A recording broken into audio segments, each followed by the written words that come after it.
Wa minas sunanil muhimmatil maghfuli anha taswiyatus sukufi wa tarassu biha. Dan di antara sunnah-sunnah yang penting yang disukai, yang suka diabaikan orang, ada sunnah-sunnah yang sangat penting dan suka diabaikan orang. Taswiyatus sukufi ialah meratakan atau meluruskan sop-sop sholat. Wa tarassu fiha dan merapatkan dalam sop itu, diabaikan. Padahal sangat penting. Meluruskan dan merapatkan barisan di dalam sholat jamaah itu hal yang sangat penting, cuman suka diabaikan. Apalagi malah dilanggar zaman sekarang ini. Hanya perkara nggak jelas. Ini ada keterangannya ini, hadis. Sabda Rasul. Ya. Wa minas sunnanil muhimmatil maqbuli anha. Dan di antara sunnah-sunnah yang penting yang suka diabaikan orang adalah taswiyatus suhuf, ialah meratakan, meluruskan sop-sop salat, wa tarassu fiha dan merapatkan dalam sop salat. Jadi meluruskan dan merapatkan barisan sop dalam salat itu sunnah yang paling penting. Tapi suka diabaikan, sekarang malah dilanggar. Enggak boleh gendeng loh. Ya, aturan Rasul itu bisa dikalahkan sama aturan kopet. Aturan hadis dikalahkan sama aturan kopet. Sekarang ini kalau cuma diabaikan mendingan. Ini jelas saya bacakan apa adanya.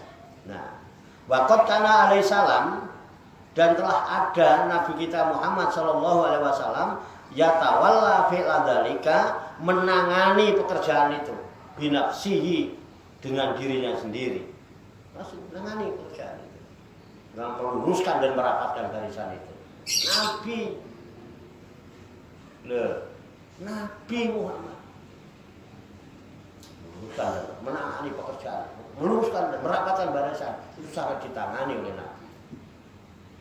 Wa yuksirut tahridu alaihi, dan beliau banyak mendorong kepadanya. Luruskan, rapatkan, banyak Rasul mendorong untuk itu. Wal amru bihi, dan memerintahkan hal itu. Nabi Rasulullah memerintahkan, aturan Rasulullah.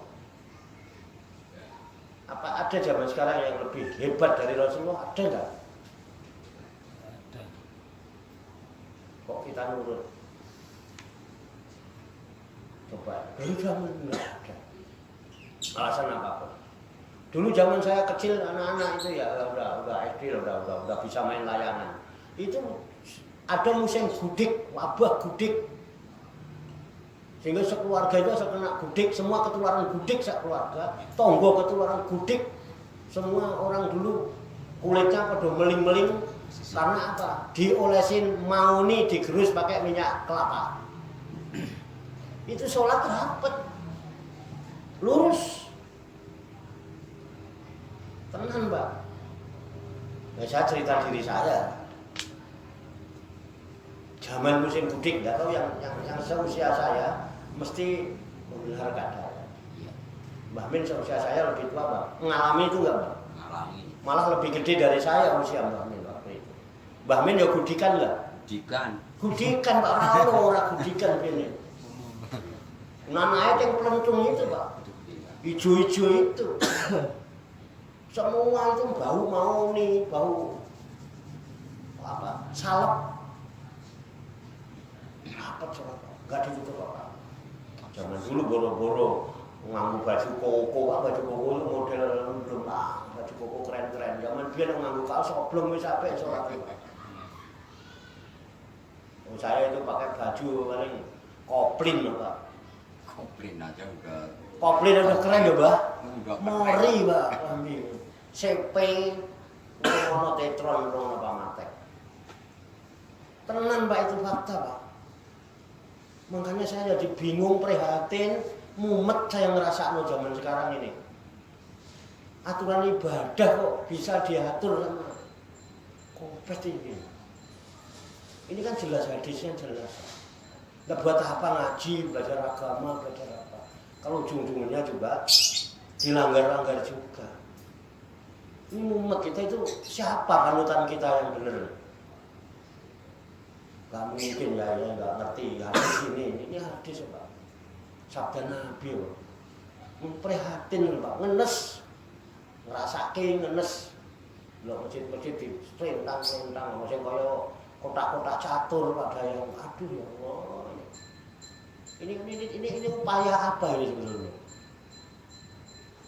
Pendangkalan nilai-nilai Islam. Orang dijauhkan dari ajaran Islam.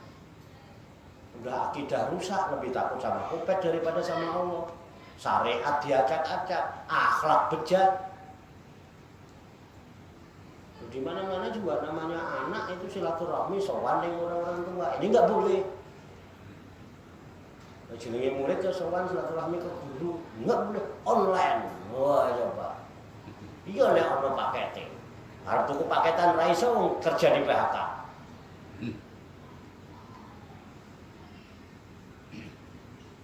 Kumaha? Ini kok nurut ini. Kalau kita ngaji gini mah gel juga hati Pak. Ini panutan kita siapa sekarang? Justru kita ini sedang meyakini ajaran yai-yai kita dulu, ulama-ulama kita dulu yang mengajarkan begini dalam rangka membantu pemerintah dalam menangani masalah-masalah yang ada. Dengan apa ya? Dengan ketaatan kepada Allah, kita berdoa mohon kepada Allah, semoga semua masalah-masalah ini dibereskan oleh Allah. Manusia ini cuma la haula wala quwata. Sekarang udah angga-anggaan kayaknya dia yang bikin hidup. Sampai orang mati ora oleh ya. Wong urip ora oleh mati. Kita lebih hebat dari Tuhan. Lebih hebat dari Rasul. Ya. Nabi itu menekankan gitu. Ya, wa yuksiru tahridu alaihi. Beliau banyak mendorong kepadanya wal amro bihi, bahkan dipertegas, dan Rasulullah memerintahkan hal itu, meluruskan dan merawatkan shaf dalam sholat. Wa yaqulu, dan Rasulullah bersabda, la tusawwunna sufufakum, hendaklah kalian meratakan shaf, luruskan shaf sholat kalian, aw la yukhalifanallahu baina qulubikum, atau pasti Allah menjadikan berlawanan di antara hati-hati kalian. Artinya hendaklah kau luruskan dan rapaskan shaf sholat itu, atau kalau tidak nanti Allah Subhanahu wa ta'ala akan menjadikan berlawanan hati-hati kalian. Makanya begitu dampak ini banyak permusuhan. Allah nanti yang akan menjadikan kalian berlawanan, kalian tidak mau rapat. Dengan perapatan barisan itu bisa mempererat hubungan batin plus menambah energi. Di diri kita itu ada energi ketika berdekatan. Energi itu semakin besar. Dan ada medan magnet itu akan membesar sehingga akan menambah daya tahan tubuh. Kalau rapat kita dulu itu menambah daya tahan tubuh. Karena ada kehangatan, ada energi itu. Ya, iki sing ajar dipateni wong apa malah piye? Nek direnggalo kan daya tahan tubuh mah. Ini hadisnya begitu. Dan hati nggak nyambung satu sama lain. Akhirnya pecah umat Islam. Ditambah nanti banyak provokasi dan sebagainya. Ini yang diharap ini Indonesia, bangsa Indonesia diadu domba ben hancur. Masih ada. Dia tahu ini, hancurkan ajaran, jauhkan umat Islam dari ajaran agamanya. Ini salah satunya. Di Rasulullah yang menyatakan gitu, Allah yukhalifanallahu baina qulubikum, atau pasti Allah akan menjadikan berlawanan di antara hati-hati kalian. Umat Islam sama orang Islam satu masjid, hatinya nggak nyambung, ketok-etok dohire apik, batine remuk, penuh hasud, penuh kebencian, penuh macam-macam. Betul? Terasa? Nah iya, ini fakta. Itu. Wa yaqulu. Dan Rasulullah bersabda lagi menekankan, inilah arosayatina tadkhulu fi kholali sufufi. Ini sesungguhnya aku. Loh, pakai sesungguhnya Rasulullah itu bersabda. Ini nonya bertasydid. Sesungguhnya aku Rasulullah. La arosayatina, bener-bener aku melihat setan-setan itu tadkhulu fi kholali sufufi. Setan-setan itu masuk ke celah-celah sop yang renggang.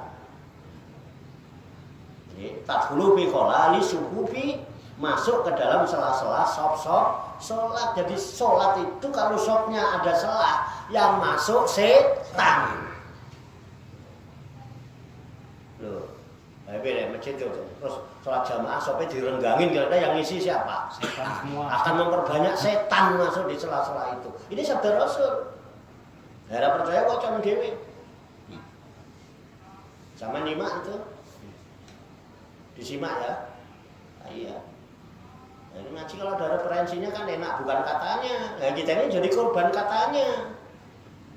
Ini faktanya. Rasulullah bersabda gitu. Inilah arosayatina tadkhulu fi kholali sufuf. Sesungguhnya aku benar-benar melihat setan-setan masuk ke dalam sela-sela sop sholat. Padahal selain dalam khotbah, jangan ikutin jejak setan. Ya ayyuhalladzina amanu dkhulu fi silmi khaffah wa la tattabi'u khutuwati syaiton innahu lakum aduwwum mubin. Itu sering digembar-gemborkan. Ya. Ya ayyuhalladzina amanu, hai orang-orang yang beriman, udkhulu fi silmi khaffah, masuklah kamu ke dalam Islam secara khaffah. Wa la tattabi'u khutuwati syaiton, dan jangan kamu mengikuti langkah-langkah setan. Innahu lakum aduwwum mubin, sesungguhnya setan itu bagi kalian musuh yang nyata. Lah Nabi selalu pernah melihat, benar-benar melihat setan-setan itu masuk di celah-celah sop sholat yang renggang. Halo bro, halo bro, kumaha bro, sadar bro. Insaf bro. Ini sabda Nabi. Nah, terserah mau percaya boleh, gak percaya boleh. Mau membenarkan boleh, mau menyalahkan monggo, seneng boleh, gak seneng benci ya gak apa-apa. Karena memang kita manusia itu tidak ditakdirkan Allah untuk disenangi semua orang, dan kebenaran selalu ditolak. Tidak ada satu kebenaran pun yang datang dari Allah dan Rasulullah kecuali ditentang oleh kaumnya. Bahkan dikatakan gila. Betul? Ayo kaum Nabi mana yang enggak? Ini fakta. Enggak boleh fakta sendiri. Kita apa adanya ngaji. Enggak ada kepentingan apa-apa. Dan kita emang enggak ada kepentingan apa-apa, enggak kelompok apa-apa. Ya kita sebagai muslim jamaah, kita peduli, kita pengen tahu ajaran Islam itu seperti apa. Dijelaskan di hadis-hadis ini. Semampu kita. Ya ini nyatanya begini sabda Rasul. Nah, yakni apa yang dimaksud oleh Rasul, bihal parjalati takunu biha. Ya, yang dimaksud, beliau bermaksud dengan sela-sela itu kepada lorong yang ada pada sop-sop sholat. Nah, sekarang lorongnya dibikin apa? Sengaja dibikin apa? Kelalaian jamaah. Sengaja dibikin. Sengaja. Berarti sengaja ngundang setan. Kalau miturut sabda Rasulullah. Percaya karepmu, ora percaya karepmu, seneng karepmu, gak seneng karepmu. Saya nggak berani nambah, nggak berani ngurangin. Ini sabda Rasul. Gitu ya. Nah. Kita lanjutkan.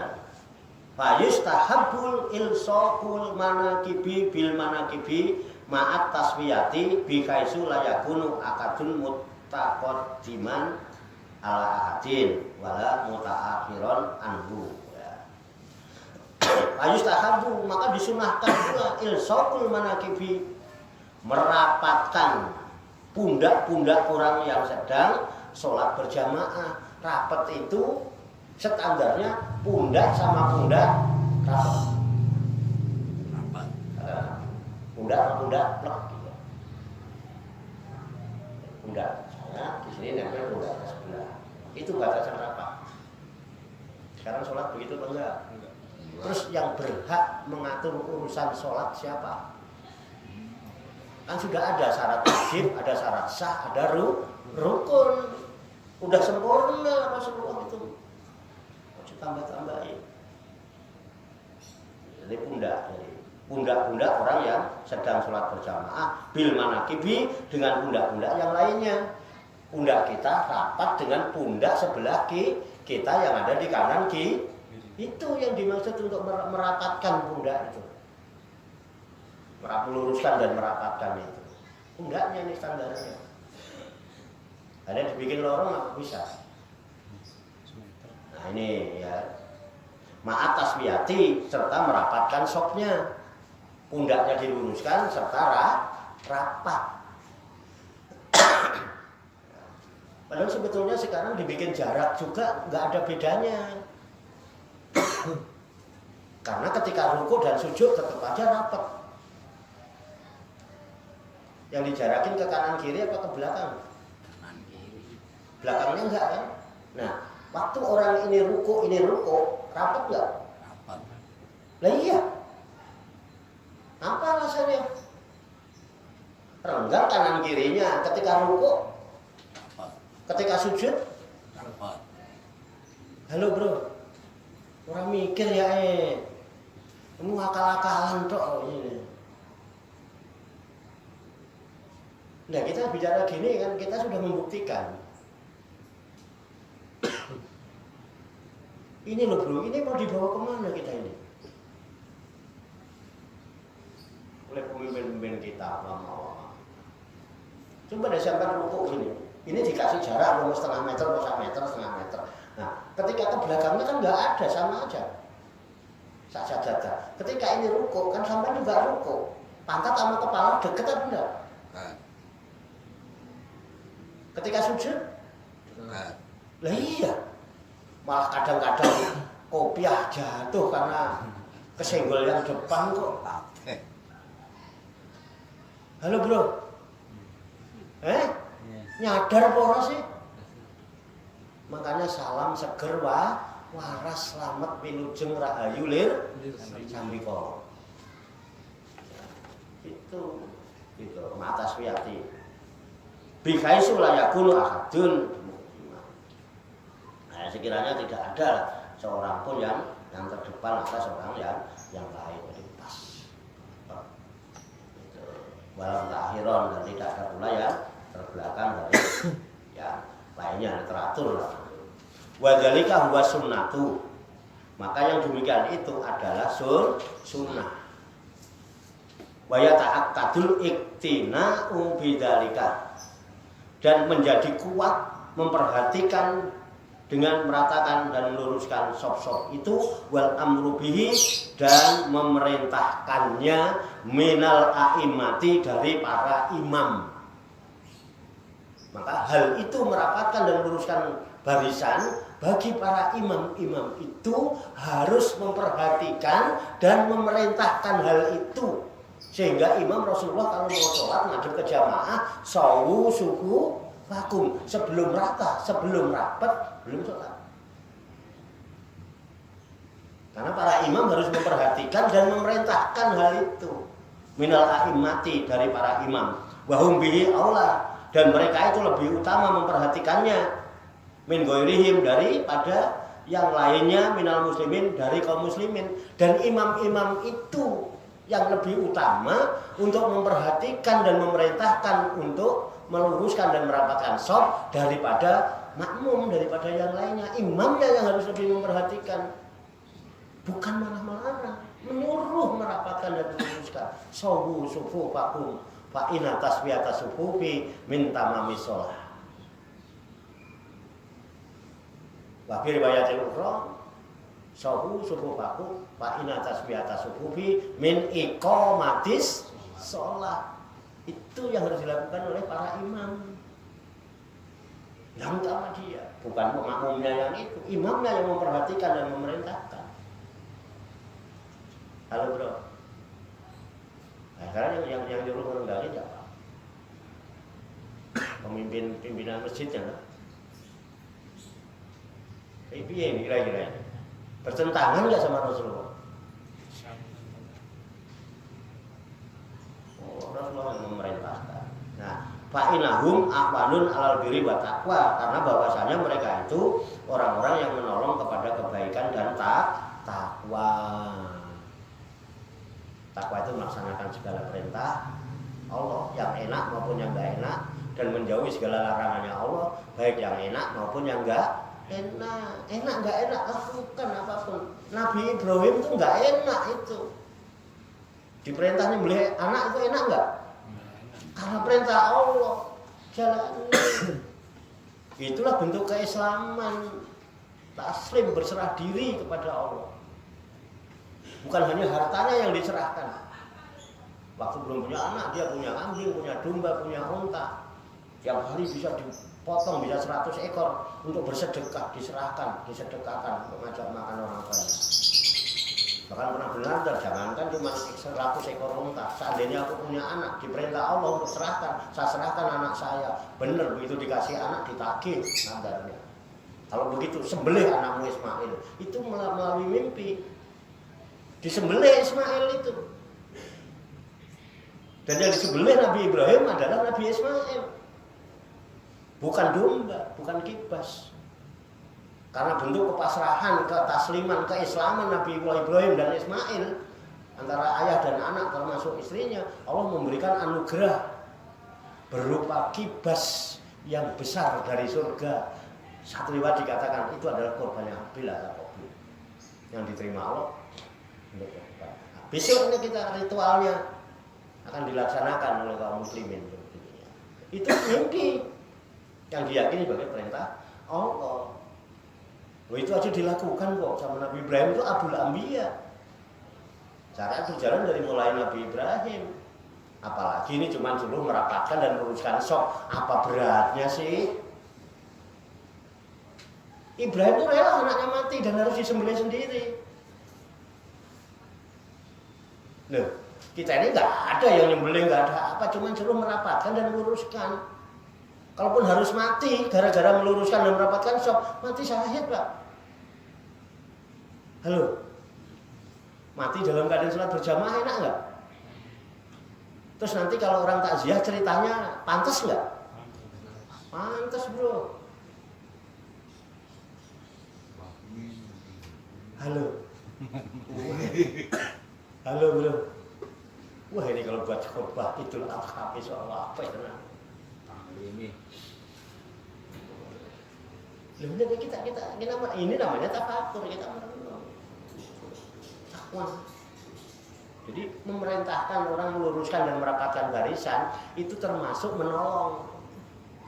Tolong menolong dalam urusan kebaikan dan ketakwaan kepada Allah. Nah, kalau dilarang, orang nggak boleh menolong untuk kebaikan. Apa disuruh jelek aja semua? Apa disuruh nggak takwa aja? Apa wasiatnya dirubah? Hei orang-orang beriman, jangan sekali-kali kalian bertakwa. Apa mau begitu? Oke bro. Nah, iya. Wabidzalika umiru. Dan dengan demikian itulah diperintahkan umiru. Jelas ini wabidzalika umiru, dan dengan demikian itu mereka telah diperintahkan para imam dan kaum muslimin. Dan yang lebih utama memerintahkan, meluruskan dan merapatkan barisan itu imam daripada yang lain. Oke bro, lanjut ya. Lanjut gak? Kami loh, tanggung. Wahai bapak-bapaknya loh, tanggung gak? Oke. Qala Allah Ta'ala wa ta'awanu 'alal birri wat taqwa wa la ta'awanu 'alal ismi wal udwan. Dan Allah berfirman, wa ta'awanu, dan saling tolong-menolonglah kalian 'alal birri, dalam mengerjakan kebajikan, wa taqwa, dan ketakwaan. Wala ta'awanu, dan janganlah kalian tolong menolong al ismi wal udman dalam mengerjakan dosa dan permusuhan atau pelanggaran. Jangan menolong untuk melanggar, yang dilanggar Allah, yang dilanggar Rasul kok dibantu. Ora percaya. Umet banget. Ya salah ya wae dhewe ngaji ya, coba kaya wong-wong ora ngaji ngono wae cuek aja. Ya marah ngaji sih sampean. Angger ngaji mah salah, angger ngaji salah, angger ngaji salah. Mas sing enak nek pengen gak gelem salah, gak usah ngaji, gak ono salahe. Kenapa? Gak ono sing nyalahno. Nggak ada yang menyalahkan kalau nggak ngaji itu. Angger ngaji ya perasaan udah bener, tahu-tahu ya masih salah. Wong menungso kanggonan. Justru kalau ngaji ini biar ngasah jiwa, ben sadar diri bahwa manusia itu ketempatan salah sehingga ngaji ingatkan orang ngaji itu bener terus. Sing nyalahne sapa? Oke, Bro. Lalu ada himbauan, walaika rahimakallahu ta'ala, maka mestinya seyogyanya kalian kamu itu rahimakallahu ta'ala, semoga dirahmati Allah ta'ala, bil mubadarati, bergegas-gegas ila shofil awal, menuju kepada shof yang pertama. Walaika birosi subuh, dan seyogyanya mestinya kalian itu merapatkan shof. Kurang jelas. Seyogyanya, semestinya kalian itu kalau sholat jamaah merapatkan shaf. Wataswiyatiha mastatota, dan meratakannya selagi kalian mampu. Apa kira-kira kalau kita rapat nggak mampu nih? Kalau sholatnya merapatkan urusan barasan kira-kira udah nggak mampu kita? Mampu kan? Ya selagi mampu. Ittaqullaha mastata'tum, bertakwalah kepada Allah sesuai kemampuan kalian. Kalau masih mampu laksanakan. Jangan ittaqullaha masyitum, jangan takwa kepada Allah saenake dengkulmu. Paham ya? Oke. Fa inna hadhihi sunnatun mayyitatun min sunani Rasulillah sallallahu alaihi wasallam. Fa'ina hadhihi sunnatu, karena sesungguhnya merapatkan dan meluruskan shaf itu sunnatun manyitatun, adalah sunnah yang sudah harga mati. Min sunani Rasulillah sallallahu alaihi wasallam, dari sunnah-sunnah Rasulullah sallallahu alaihi wasallam, harga mati. Sunnah harga mati. Tidak bisa tidak harga mati. Meluruskan dan merapatkan bisa bagi sunnah-sunnah Rasulullah. Man ahyaha kana ma'ahu bil jannah, maka barang siapa yang menghidupkan sunnah itu, meluruskan dan merapatkan barisan itu, kana ma'ahu bil jannah, maka dia nanti akan bersama Rasulullah SAW di dalam surga bersama Rasulullah. Dengan menghidupkan sunnah Rasul, kalian bersama Rasulullah di dalam surga. Kalau dilanggar, mafhum khilafahnya. Kalau tidak menghidupkan, bahkan melanggar dan mematikannya, sebaliknya kemana? Mau sholat atau masuk neraka. Wallahu a'lam bishawab. Habis ya. Demikian kabarutan kita, kitab An-Nasaihud Diniyah wal Wasoyal Imaniyah, sebagai referensi atau rujukan di dalam kajian tafakur mutolaah serta diskusi kita pada malam hari ini. Mudah-mudahan Allah Subhanahu wa taala senantiasa memberikan bimbingan, taufik, hidayah dan inayahnya kepada kita sekalian, memberikan kekuatan lahir dan batin, mampu mengamalkan dalam kehidupan kita sehari-hari, sehingga kita digolongkan oleh Allah sebagai hamba-hamba yang muslimin, mukminin, muhsinin dan muttaqin, yang selamat, sejahtera, bahagia di dunia dan di akhirat. Amin ya robbal alamin. Apabila nanti ada hal yang mau ditanyakan atau didiskusikan, nanti sambil ngorok, ngopi dan rokokan. Allahumma sholli wa sallim wa barik ala sayyidina Muhammadin wa ala alihi wa sahbihi ajmain bi rahmatika ya arhamar rahimin. Allahumma rabbana ighfir lana dzunubana wa li walidina wa li auladina wa li masyayikhina wa li ikhwanina wa li jironina wa li asatidina wa li talamizina wa li talamizatina wa li jami'il muslimina wal muslimat wal mu'minina wal mu'minat al ahya'i minhum wal amwat wa tabi bainana wa bainahum bil khairat rabbi ighfir warhamna anta khairur rahimin wa la haula wa la quwwata illa billahil aliyyil azim. Allahumma rabbana inna nas'aluka ilman nafi'an wa amalan mutaqabbala wa du'aan mustajaba wa rizqan halalan thayyiban wa si'an fid dunya wal akhirati ya arhamar rahimin. Allahumma rabbana la tuzigh qulubana ba'da idh hadaitana wa hab lana min ladunka rahmah innaka antal wahhab. Allahumma rabbana taqabbal minna innaka antas samiul alim wa tub alaina innaka antat tawwabur rahim. Allahumma rabbana atina fid dunya hasanah wa fil akhirati hasanah wa qina adzabannar. Wa sallallahu wa sallama ala sayyidina Muhammadin wa ala alihi wa sahbihi ajmain wa akhiru da'wana alhamdulillahi rabbil alamin. Taqabbalallahu minna wa minkum wa taqabbal ya karim amin ya rabbal alamin. Demikian banyak kekurangannya, banyak kesalahannya, saya mohon maaf. Salam seger waras, selamat wilujeng rahayu lir sambikala, tebih saking rubedo. Salam sembuh, sehat, selamat, sukses untuk kita semua, barokah manfaat fid dini wa dunya wal akhirah amin ya rabbal alamin. In uridu ilal islaha mastata'tu wa ma taufiqi illa billah alaihi tawakkaltu wa ilaihi unib. Hadanallahu wa iyyakum ajmain. Assalamu alaikum warahmatullahi wabarakatuh. Waalaikumsalam warahmatullahi wabarakatuh. Shallu ala Nabi Muhammad.